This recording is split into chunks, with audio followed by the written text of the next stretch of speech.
আসসালামু আলাইকুম বন্ধুরা, সহজেই এ দিয়ে দৃশ্য অঙ্কন করতে চান? দেখতে থাকুন। দেখুন, প্রথমেই আর্টবোর্ডের উপরে একটা এ লিখে নিব। কি লিখে নিব? এ। দেখুন, আমরা যারা এ লিখতে পারি তারা তো লিখতে পারি, যারা পারি না তারা দুই পাশে দুটো দাড়ি এবং মাঝখানে একটা দাড়ি দিয়ে নিব। দুই দাগের সঙ্গে হয়ে যাবে এ। এবং এখন এর মাথা থেকে একটা লাইন বের করে দিব। এই লাইনটা আমরা এই লাইন থেকে একটা দাগ টেনে আমরা নিচের দিকে নামায়া দিব। দেখুন, এবং এই দুই দাগের মাথা আমরা এই তিন দাগের মাথা আমরা প্রথমে দুই দাগের মাথা একখানে করে দেব। এরপর আমরা আবারও এই দুই দাগের মাথা একখানে করে দিব। দেখুন, ঘরের এটি চাল আর একটা এক পাশের একটা শেপ হয়ে গেল এবং উপর থেকে এর মাথা থেকে একটা লাইন বের করে দিলাম এবং ওই লাইন থেকে আর একটা লাইন নিচের দিকে নামায়া দিলাম। এরপরে আমরা এই লাইনের দুই যে লাইনটা নেমে দিলাম এর মাথা দুটো আমরা একখানে লাগাই দিব। দেখুন, হয়ে গেল একটা ঘরের চালা।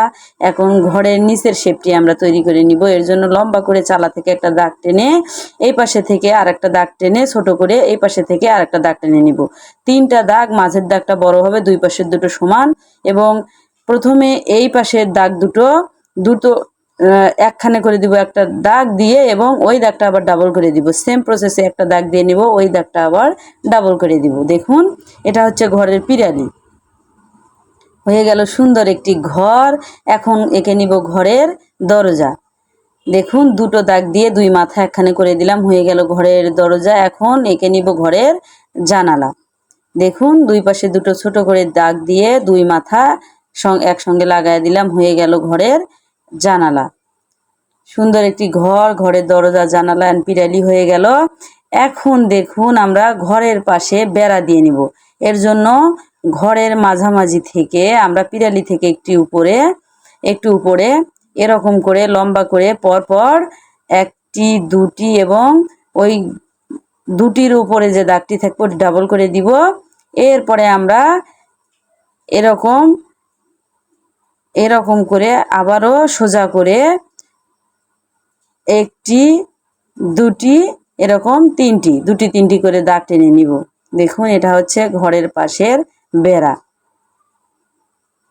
আমরা গ্রাম অঞ্চলে এই বেড়া এরকম করে দিয়ে থাকি। বাঁশ দিয়ে আমরা এরকম খুঁটি করে বাতি দিয়ে এরকম করে আমরা বেড়া দিয়ে থাকি। সেম ভাবে আমরা ঘরের এই পাশ থেকেও এরকম করে বেড়া দিয়ে নিব। এর জন্য আমরা প্রথমে একটা দাড়ি টেনে নিলাম, দুটো সেম প্রসেসে উপরের দাড়িটা ডাবল করে দিব। দেখুন, হয়ে গেল ঘরের বেড়া। এবং লম্বা করে বাঁশের খুঁটি বোঝা যাচ্ছে, এগুলো দিয়ে নিব। এরকম করে দিয়ে নিলাম, হয়ে গেল বাঁশের বেড়া। এখন এখানে এই বেড়ার বাতিটার সঙ্গে আমরা দাগগুলো মেশায়া দিব, তাহলে দেখতে আরো ভালো লাগবে। দেখুন, এই দাগগুলো আমরা পরপর এই পাশে মেশায়া দিলাম, সেম প্রসেসে এই পাশেও মেশায়া দেব। হয়ে গেল বাড়ির পাশের বেড়া। এখন আমরা যেটা করব সেটা হচ্ছে এই বাড়ির পাশে একটা নদীতে নৌকা চলছে, এই নৌকা এঁকে নিব। দেখুন কিভাবে নৌকা আঁকছি, একটু মনোযোগ সহকারে দেখে নিন, তাহলে আশা করি আপনারাও এই ধরনের নৌকা খুব সহজেই ড্রয়িং করতে পারবেন। নৌকাতে একজন চালক আছে, নৌকা চালক, মাঝি আছে। এটি বোঝানোর জন্যই তিনি বৈঠা হাতে নিয়ে নৌকা চালাচ্ছে বা নৌকা বাইছে, এরকম একটি দৃশ্যই এঁকে নিলাম। এবং নৌকা পানির উপরে আছে, এই পানি বোঝানোর জন্য এরকম একটু আঁকা বাঁকা করে দিলাম নিচে। এরপরে আমরা যেটা করব সেটা হচ্ছে এখান থেকে ঘরের উপর চালা থেকে একটু নিচে ধরে একটা দাড়ি টেনে নিলাম সোজা করে এপাশ ওপাশ। এবং এখান থেকে এখন আমরা দূরের গাছপালা এঁকে নিব, এরকম করে এই পাশে এবং এই পাশেও দূরের গাছপালা এঁকে নিব। দেখুন, উঁচু নিচু করে দূরের গাছপালা এঁকে নিলাম।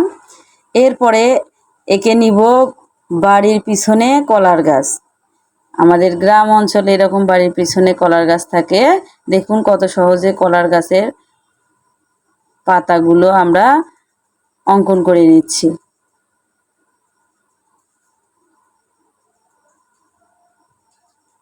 দুই পাশে দুটো দিয়ে নিলাম এবং এরপরে এই পাশের সঙ্গে আরেকটা দিয়ে নিব।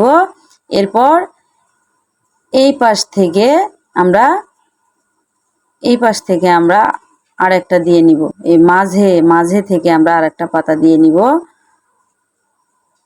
এবং এই পাশটা ফাঁকা ফাঁকা লাগছে, আরো একটা দেওয়া যেতে পারে, এই জন্য এখান থেকে আরেকটা আমরা দিয়ে নিলাম।